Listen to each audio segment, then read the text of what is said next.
Halo guys, balik lagi di podcast Ontel, podcastnya anak TL. Apa kabar kalian semua pendengar-pendengar dari podcast Ontel nih? Semoga sehat dan tetap semangat kuliahnya. Dan alhamdulillah di teknik lingkungan ini juga kedatangan mahasiswa baru angkatan 25. Juga semoga bisa betah nih kuliah di UPN ya, teman-teman Maba 25. Eh, Episode sekarang ini sangat spesial hitungannya, karena kita kedatangan tamu yang sangat istimewa pada malam hari ini.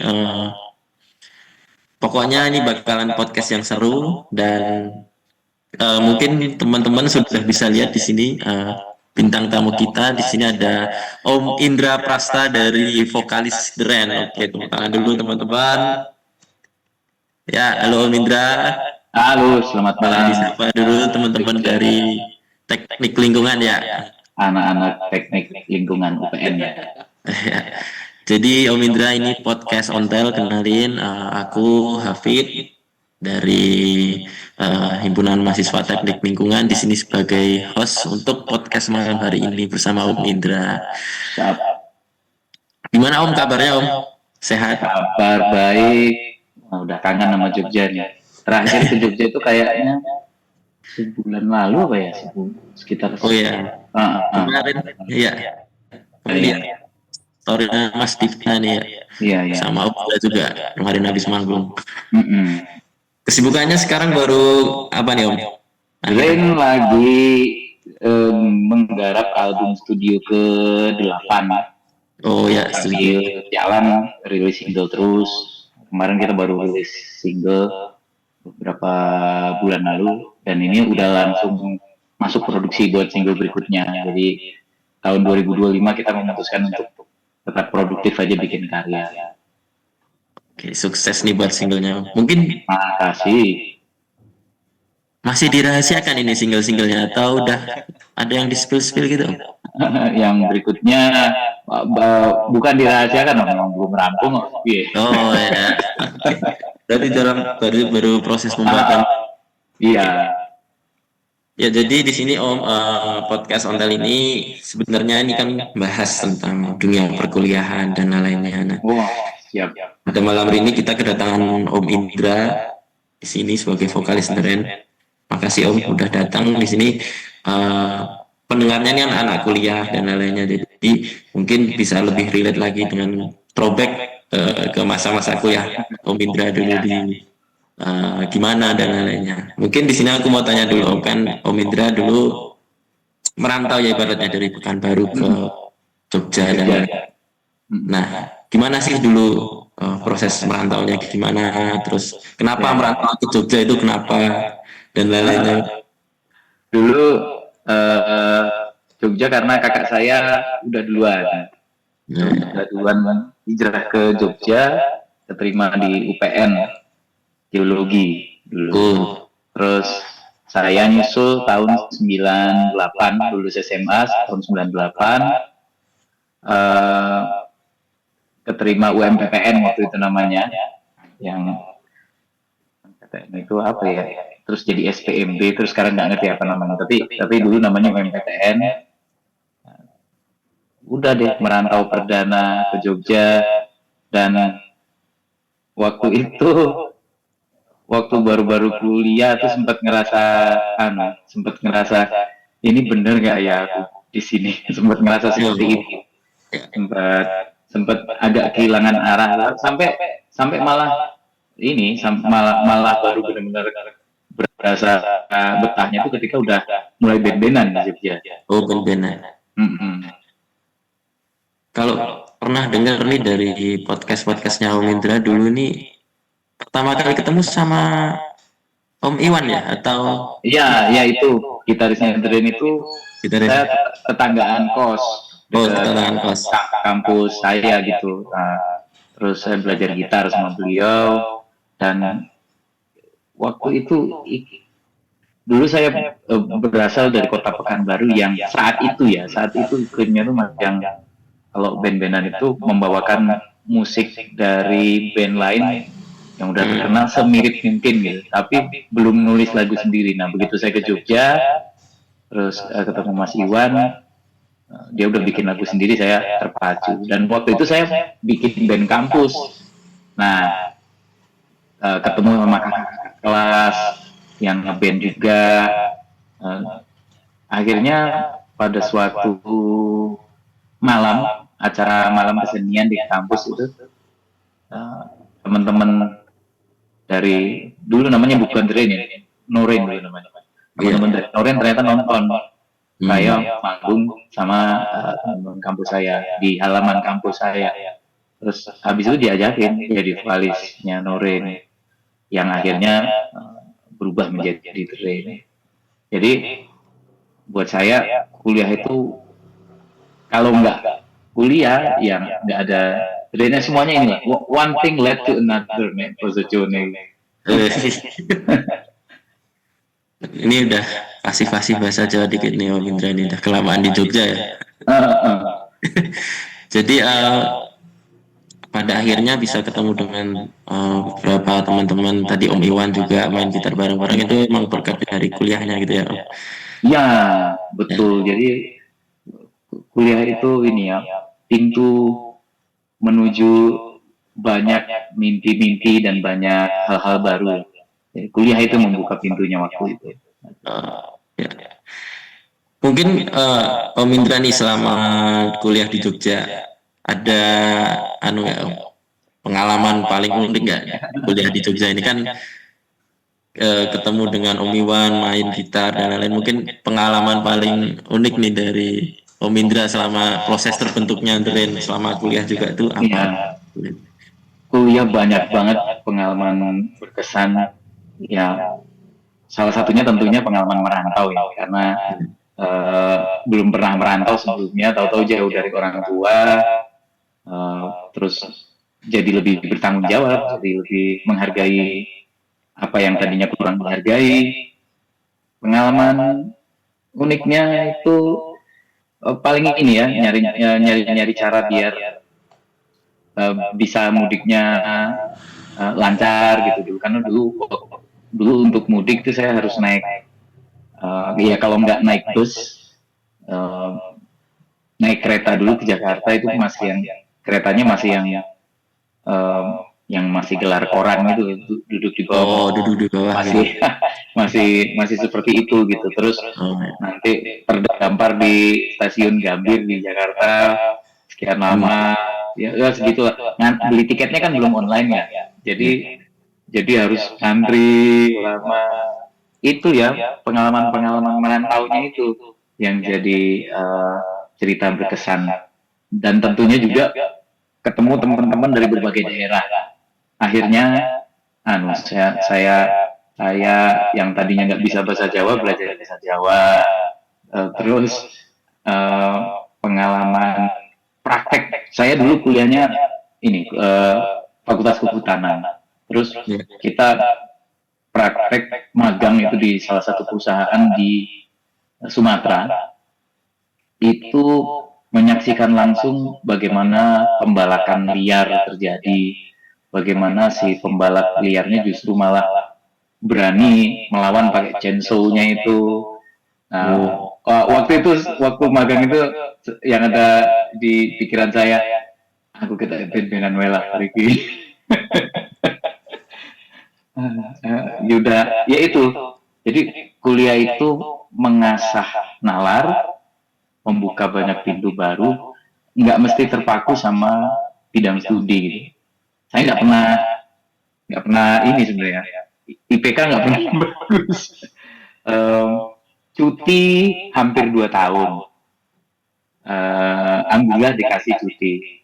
Jadi waktu lulus itu total itu kurang lebih 7,5 tahun, tapi masa studinya nggak nyampe segitu tentunya ya. Tapi karena ditambah cuti jadi hampir 7,5 tahun. Lalu udah dapat surat cinta itu, jadi kalau nggak lulus semester berikutnya saya dipindahkan ke kampus lain, universitas lain tepatnya. Jadi wah ya udah kebut dulu. Jadi dulu KKN-nya bareng teman-teman yang angkatannya jauh di bawah saya. Tapi ya itulah serunya, karena karena ada pilihan-pilihan yang diambil. Waktu itu saya memilih untuk fokus bermusik. Kalau kata-kata dari yang viral tuh, itulah letak asiknya gitu ya Om. Iya, iya, iya. Ya, mungkin kan selama kuliah kan Om Indra kan juga sebagai vokalis juga ya, atau main band juga kan, dan lainnya. Sejauh ini gimana Om rasanya selama dari dulu, dari awal kuliah sampai sekarang jadi vokalis band, terus ada nggak cerita seru selama jadi vokalis ini? Pasti kan pengalaman Om Indra kan sudah Lalang Buana dan Duren kan band yang sudah sejak lama gitu. Gimana perasaan Om Indra di titik posisi sekarang? Ya, tentunya melakukan hal yang kita sukai dan menjadi nafkah itu apa ya, anugerah yang berkah ya, yang luar biasa ya. Kita bisa melakukan apa yang kita sukai, dapat duit pula dari situ. Gitu. Dan salah satunya dalam dunia musik, saya nyanyi, bikin lagu. Salah satu momen tak terlupakan itu tahun 2003 atau 2004, itu kita baru rilis album pertama, kalau nggak salah 2003. Kita manggung di Medan, Stadion Teladan namanya. Itu yang main ada Dewa, ada Riff, ada Drain Nyempil. Ya, Dan itu kita ngerasain ribuan orang, terus kita bawain lagu Drain, pada nyanyi itu ribuan orang. Saya ngerasa ini lagu yang tak tulis di kamar kosan di Karangmuni dulu. Maksudnya nggak punya mimpi sampai sebesar itu, tapi tahu-tahu ternyata ada orangnya yang nyanyikan lagu yang kita tulis dengan keadaan yang sangat terbatas itu gitu, waktu itu. Jadi itulah yang sangat berkesan, gimana lewat karya kita bisa ketemu banyak orang baru, dapat banyak pengalaman baru. kalau boleh tahu itu lagu yang dibawain apa Om waktu? Lagunya itu album pertama Drain itu salah satunya judulnya Dengar Bisikku. Kalau kita bawain sekarang gitu, kalau manggung di acara-acara pensi, udah pada nggak tahu tuh anaknya. Beda generasi gitu ya. Tapi ya waktu itu, ya itulah lagunya. Dulu jadi ada ceritanya itu, kita ngirim lagu ke radio lokal di Jogja. Ada Jeronimo, ada Suara Gama, ada beberapa lagi yang lain. Dan di Jeronimo itu dulu ada namanya ajang musikal, ajang untuk musisi-musisi indie independen yang belum punya label, tapi bisa kirim demo. Nah, acaranya itu mingguan. Waktu itu kan belum ada ini ya. Internet udah ada, cuma belum YouTube belum ada. Boro-boro yang lain-lain lah. YouTube aja belum ada. Gitu. MySpace ada tuh, MySpace ada. Nah, radio itu masih jadi salah satu sumber utama orang untuk dapat referensi musik baru. Nah, gitu. Jadi ketika lagunya Drain diputar ternyata di radio-radio di Jogja, udah deh, itu akhirnya kita diundang main ke kampus-kampus, ke sekolah-sekolah.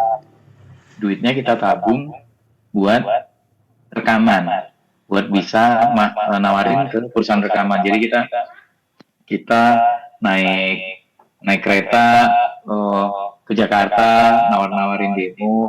Karena lagi-lagi kalau dulu nggak semudah sekarang. Jadi industri rekaman itu masih dikuasai oleh perusahaan-perusahaan rekaman yang hanya sedikit jumlahnya saja. Untuk rekaman itu biayanya mahal sekali. Jadi kalau nggak ditanggung oleh perusahaan rekaman akan sulit. Jadi itulah kita tawar-tawarin sampai akhirnya gayung bersambut, ada label yang mau rilis. Jadi di tahun 2003 itu rilis. Saya belum lulus kuliah tahun 2003.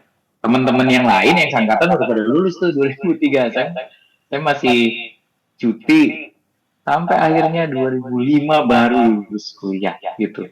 Setelah dari 98 baru lulus 2005. Jadi lulus sudah keadaan udah populer nih Om, 2005. Ya Ya, bisa dikatakan gitu lah ya. iya, Udah manggung-manggung kemana-mana gitu. dan akhirnya dosennya juga maklum, dosennya waktu itu dosen Oh, pembimbingnya juga kayaknya ini anak ini kayaknya nggak di sini, nggak di apa bidang studinya, karirnya. Ya sudah dibantu juga, didoakan. Tapi nilai nggak diperbagus, ya tetap jelek nilai saya. Saya kayaknya itu lulus itu IPK 2,75 juga enggak, apa 2,5 ya? Ya kurang lebih segitu lah. Apa mungkin malah di bawah 2,5. Jadi memang anu waktu itu juga kalau melamar kerja yang ngantor gitu habis lulus kuliah, saya tuh sadar diri bakal kalah saing, nggak punya orang dalam, IPK minim, nggak punya pengalaman kerja, ya udah akhirnya saya fokus fokus aja ben-benan. tapi kalau ngomongin band-bandan dan kuliah nih, Om Indra pernah ngerasa dilema nggak? Maksudnya eh, harus Ya, dihadapkan dengan dua pilihan dan lain-lainnya gitu kan pasti dilema. pasti. Um, Makanya akhirnya memutuskan cuti karena daripada semakin mengorbankan masa studinya gitu. Akhirnya tak cuti aja gitu. Nggak bisa sih ya, nggak ada yang sempurna. Dua bidang yang ditekuni pasti akan ada momen-momen di mana yang satu harus dikalahkan dahulu. Tapi waktu itu kami komit dengan orang tua masing-masing. Kita ben-benan tapi pokoknya kuliahnya harus tetap rampung. Jadi walaupun lama gitu. Saya 98 ke 2005. Ya lumayan lah ya, 7 tahun, 7,5 tahun waktu itu. Eh, nah drummernya itu dari Mas Aang itu isi 95. Iya, Lulusnya ya 2005 sama kayak saya, 10 tahun. iya, Tapi bukan bukan perlombaan lama-lama lulus, bukan. iya, Tapi iya. ya Bukan. emang keadaan dan waktu itu alhamdulillah kami berempat personel akhirnya lulus semua kuliahnya. Oh, sebelumnya lanjut nih Om, ini boleh disapa dulu teman-teman yang join di Zoom. Ada beberapa yang datang. Di sini ada Halo, Nanda, halo. ada Zidan, ada Asnan. Halo Zidan, Hasan semuanya. Ya, Makasih. ya jadi emang podcast hari ini emang konsepnya terbuka untuk umum Om. Jadi bisa lihat Wah, semua jelas. pengalaman Om Indra bisa. Anakku. Oke, oke.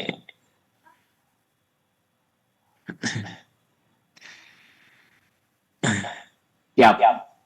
Ya ini kan yang nonton nih kan anak-anak Gen Z ya Om, dan maksudnya Om Indra hidup di era itu dan sekarang eranya sudah beda. Banyak anak muda yang suka musik, suka passionnya di non akademik dan lain-lainnya.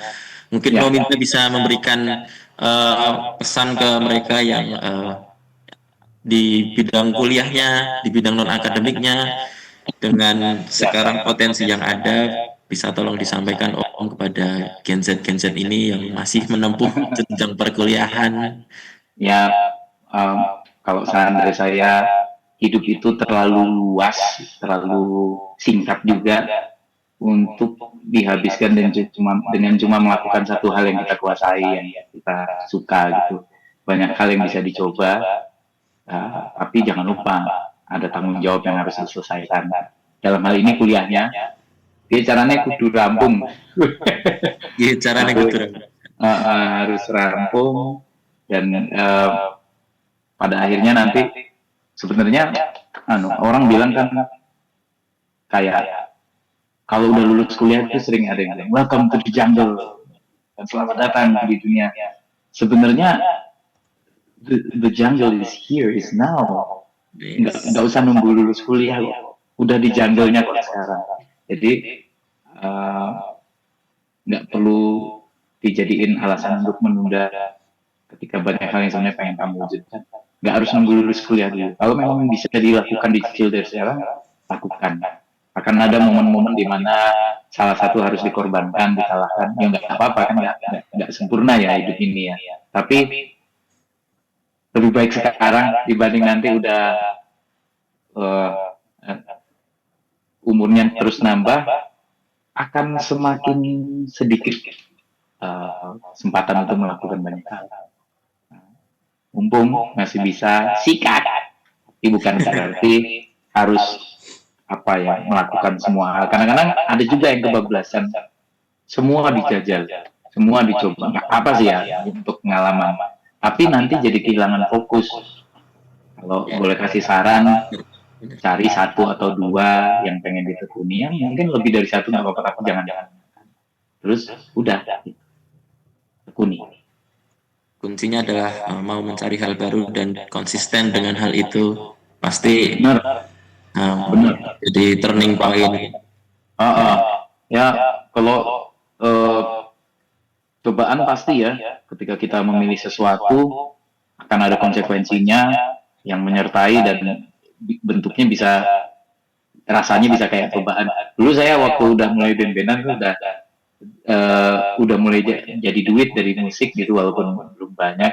Saya ingat saya nelfon ke kampung, ke orang tua saya bilang udah nggak usah kirim duit lagi tiap bulan. Ya.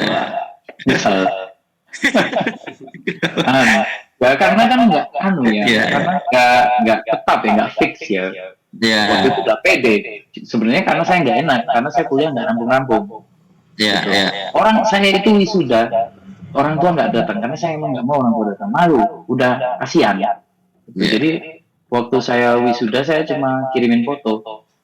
Saya ingat kok waktu wisuda itu sampai orang tuanya teman ngajak foto, masa ini bocah ini ya ajak foto ya udah gabung sini ya. Jadi tapi saya nggak sedih sih karena itu kan pilihan ya. Pilihan dan saya ngerasa nggak mau jadi beban. Makanya yang waktu wisuda saya nggak usah orang tua nggak usah datang, yang penting tahu saya lulus. Toh wisuda itu hanya seremonial ya. Terus waktu saya memutuskan nggak dikirimin duit lagi itu, dan ternyata kesusahan, udah mulai jual-jual barang yang bisa dijual, ketika udah nggak ada, akhirnya waktu itu saya di Jogja kan korannya kan KR ya, Kedaulatan Rakyat salah satunya ya. Nah, ada iklan barisnya tuh, ya udah saya pasang iklan baris di situ. Cuma memang sejujurnya agak-agak penipuan sih, jadi saya masang iklan ngajar bahasa Inggris. Saya nulisnya itu les privat bahasa Inggris, pengajar sastra Inggris lulusan UGM. Lulus aja belum, jurusan pun bukan sastra Inggris. Tapi ya, the power of pepet waktu itu, dan ternyata dulu kan masih pakai masih pakai SMS ya, belum ada WhatsApp, belum ada. Ternyata banyak SMS yang masuk. Akhirnya saya keliling, jadi beli whiteboard ya seginian lah, beli spidol yang bisa dihapus itu sama penghapusnya, masukin tas, naik motor keliling Jogja, hampir tiap hari ngajar bahasa Inggris sampai lulus kuliah. Lumayan, jadi bisa membiayai kuliah, dan itu konsekuensi dari pilihan saya yang karena lulusnya terlalu lama, saya nggak mau membebani orang tua. Ya udah, cari duit dengan cara sendiri gitu. Itulah waktu itu cara nyari duitnya. Jadi banyak lah ya kisah-kisah struggle-nya gimana cara kuliah. Yang penting itu bagaimana kita mau mengambil resiko, terus kita mau bertanggung jawab atas resiko dengan konsekuensi. Betul. Dan kita harus pahami kita punya potensi di mana, lebihnya di mana. Dulu karena saya kebetulan lumayan bisa bahasa Inggris, jadi itu pengaruh dari jadi mendiang ayah saya itu dulu dari kecil disuruh itu sehari tambah satu vocab baru bahasa Inggris, sehari satu dari SD. Ternyata pokoknya kurang lebih pesannya dari mendiang ayah saya itu waktu itu, suatu hari itu bisa menyelamatkan hidupmu lah, kira-kira kasarnya begitu. Dan benar ternyata dari kebisaan itu bisa jadi lulus kuliah, yang bisa survive sampai akhirnya bandnya benar-benar bisa menafkahi. Jadi gini Om, di sini ada sesi buat tanya dari para penonton. Ini kan beberapa udah ada yang hadir. Mungkin dari teman-teman yang hadir di sini ada kesempatan emas di sini bisa ketemu dengan Om Indra Prasta, vokalis The Rain. Boleh ditanyakan, hanya untuk 2 pertanyaan saja karena Om Indra juga pasti ada kesibukan lain dan lain-lainnya. Jadi teman-teman yang mau bertanya silahkan. Bisa angkat tangan teman-teman buat ditanyakan kepada Om Indra ini. Kebetulan di sini ada Kahim dan Wakahimnya, Om, ada ketua dari himpunan dan wakil ketuanya. Di sini ada Siap. Mas Nanda dan Bang Zidan. Mungkin Mas Nanda, Bang Zidan bisa memberikan pertanyaan kepada Om Indra, karena ini berkaitan dengan struggle itu, bagaimana kita berlatih berorganisasi juga, gitu. Struggle is real.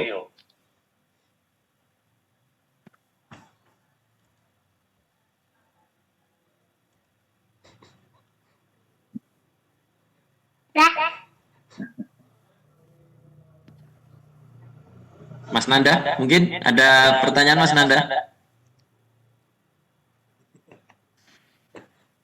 Boleh deh. Nah, Selamat malam Om Indra. Saya Nanda selaku Ketua Himpunan nih dari Himpunan Mahasiswa Teknik Lingkungan UPN Jakarta. Mau bertanya sedikit dari segi mahasiswa terkait mungkin masalah kesenian, terutama ini Om Indra kan di musik ya.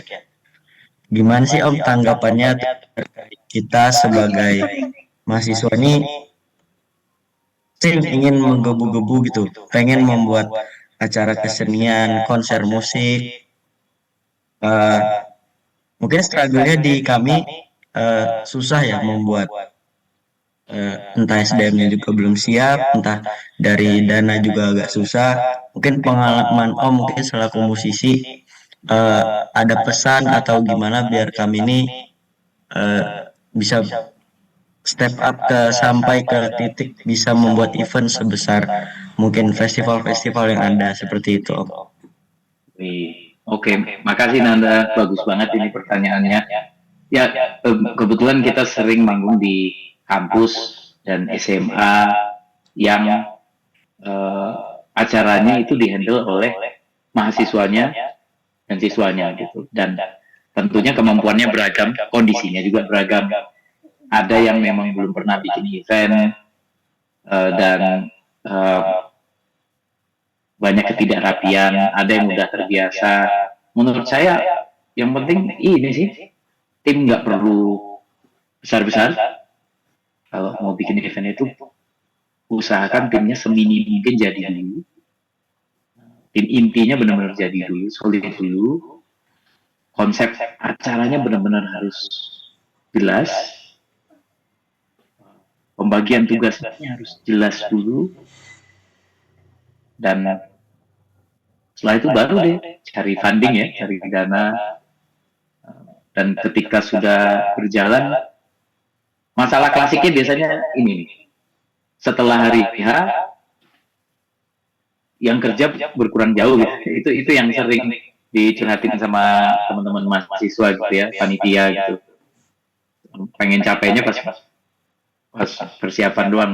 Giliran acara udah kelar, dikit doang tuh yang ngeberesin semuanya. Nah itu, jadi pembagian tugas itu kan bukan cuma persiapan acara, tapi termasuk sampai acara selesai, gimana pertanggungjawaban ke klien, semuanya.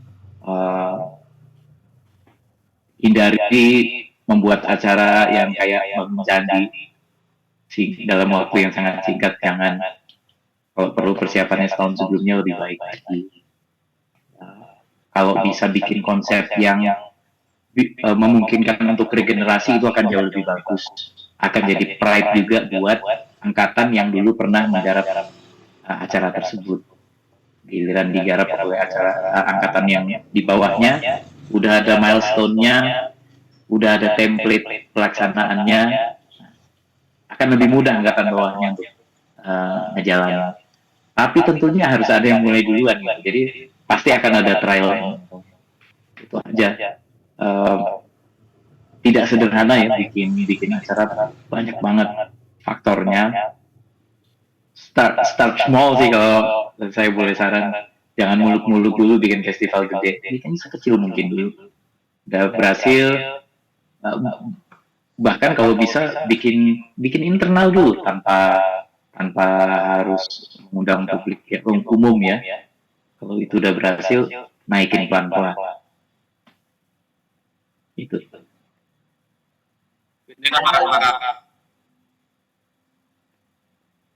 Oke, terima kasih.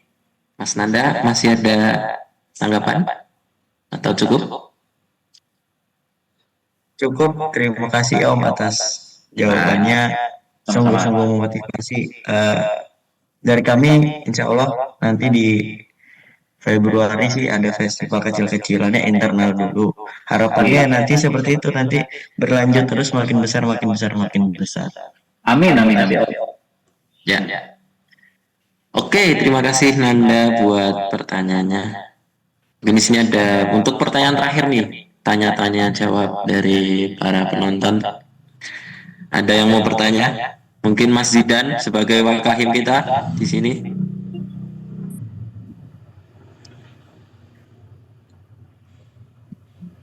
Mas Zidan, ada pertanyaan atau cukup? Itu ada yang angkat tangan, Mas.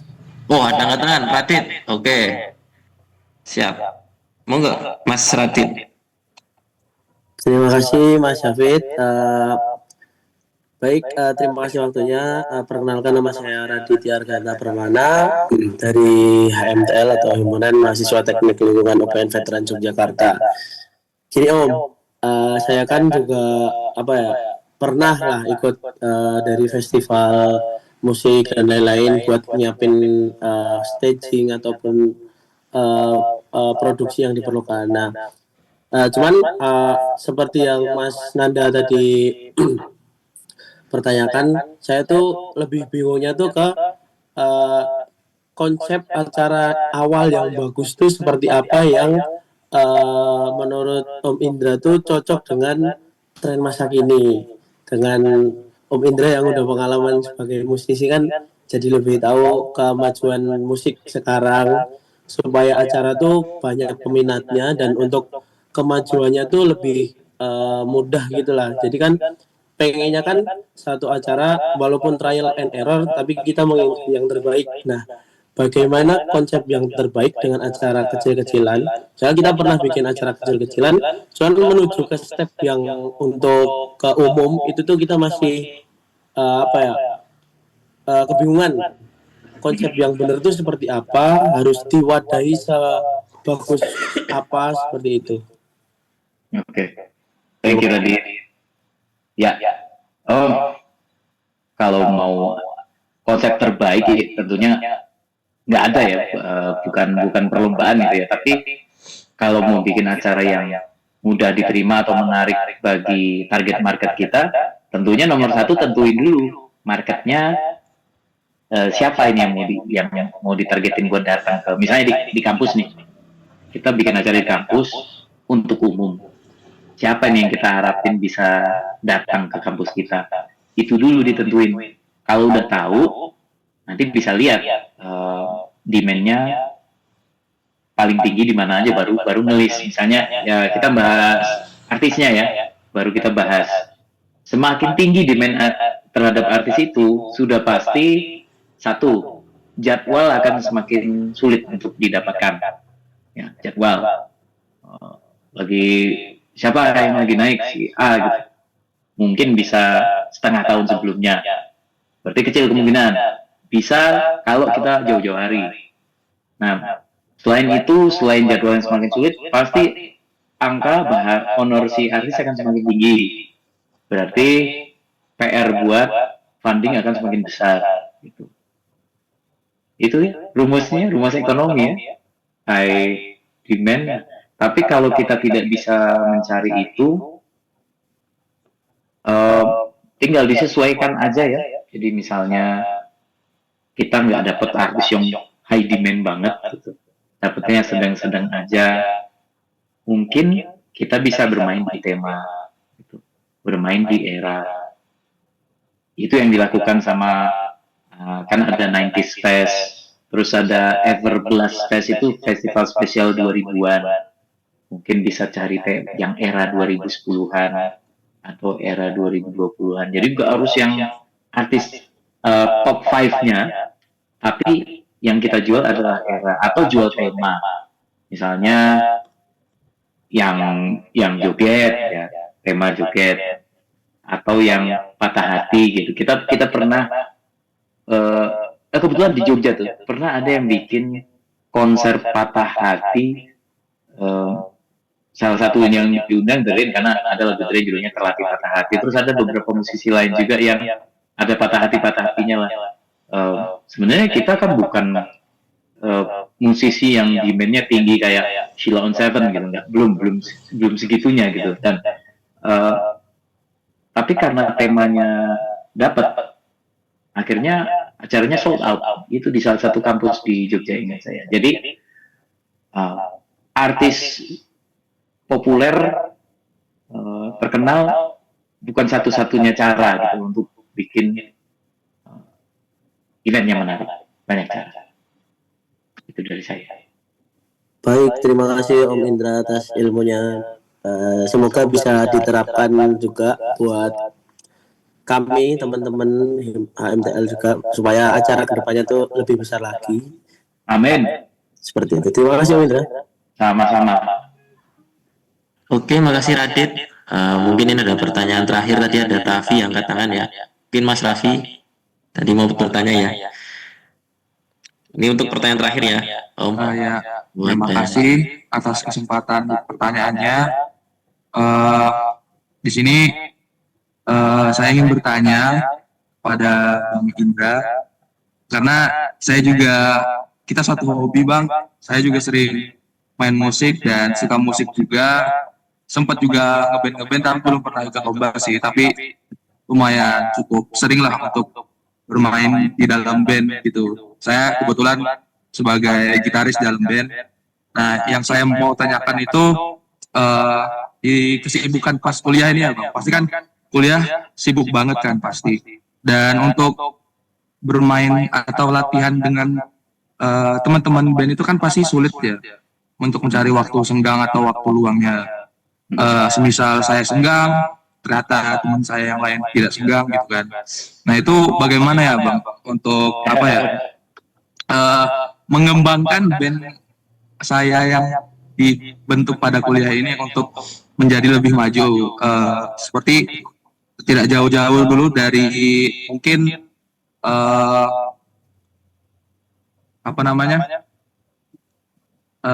lomba-lomba antar band kampus. Iya.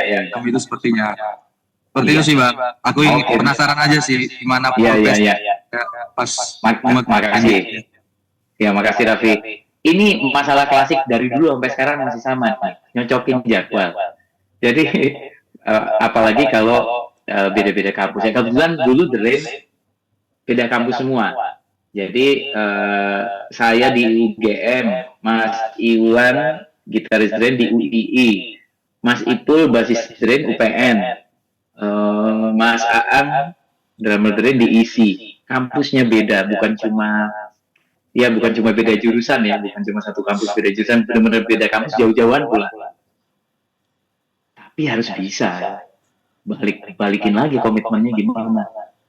Dulu kita biasanya nyepakatin hari, misalnya tiap Selasa malam caranya kudu bisa latihan.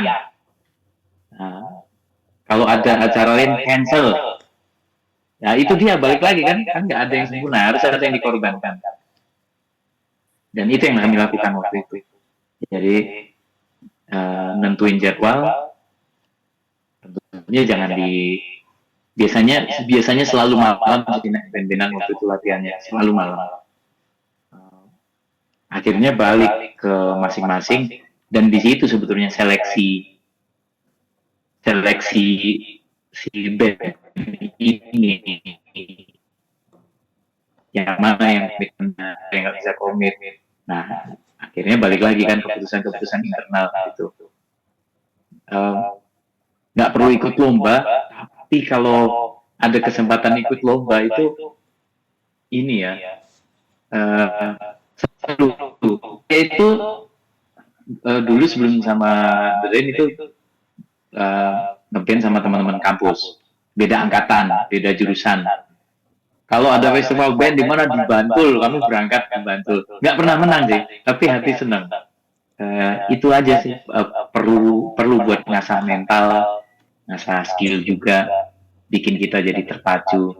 Jadi bukan masalah menang kalahnya. Kalau ada festivalan sih, menurut saya kesempatan baik ya buat latihan manggung. Berarti tetap harus ada yang dikorbankan ya Bang untuk konsisten dan berkomitmen untuk latihan di Ya, ngeband gitu ya Bang ya. ya, tinggal skala pengorbanannya kan beda-beda. Saya yang tadinya misalnya ada yang ketinggalan tugasnya atau gimana. Sampai akhirnya kalau dulu saya sampai memutuskan mengajukan cuti 3 semester berturut-turut karena tingkatan keseriusannya udah berbeda gitu. Tapi menurut saya saat ini kalau teman-teman masih kuliahnya masih bisa diatur-atur, masih bisa banget mengerjakan.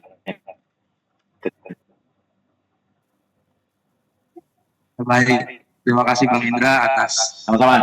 ceritanya dan inspirasinya. Semoga saya dan teman-teman Outlook Podcast yang mendengarkan bisa mengembangkan lagi lah.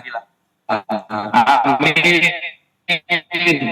Mungkin bisa jadi dari hobi bisa menjadi pekerjaan yang sangat menjanjikan.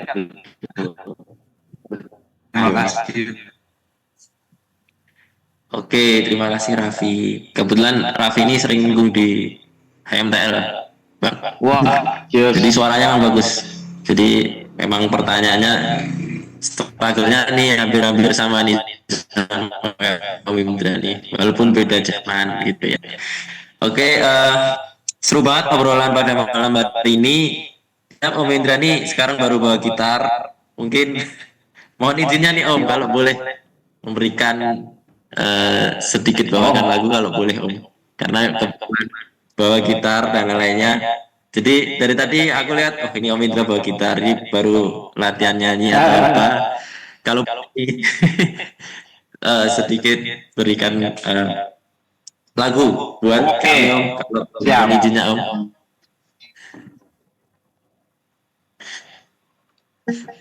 Aku sudah mulai lupa saat pertama